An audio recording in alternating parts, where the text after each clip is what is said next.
Takže jako první tady máme petardu Dumum Nano a dáme si ji tady na volno.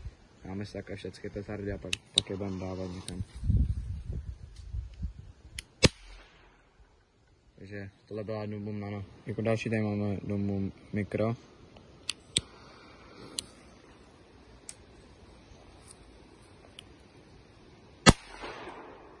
No tak tohle už bylo výrazně silnější.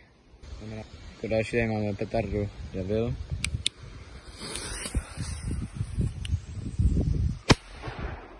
No, tohle už je trošku něco jiného. No. Jdeme na další. Jako další tady máme Original E.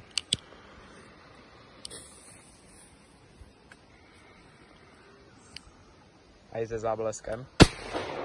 OK, tak tohle bylo určitě nejsilnější lidi. A jdeme na další.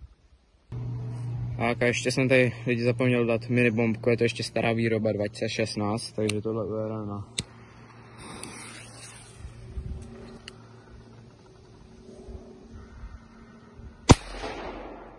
OK, tak na to, jak je to malý, tak je to fakt hodně silný.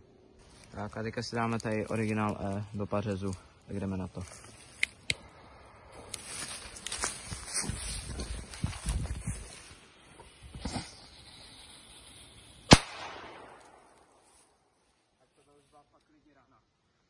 Tak a jako poslední si dáme do pařezu Korunu, jdeme na to. A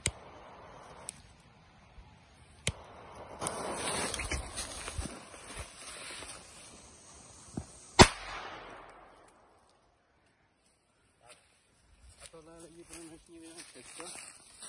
Jestli se vám odpalování líbilo, tak zanechte like, odběr a vidíme se tak zhruba za týden. Čau.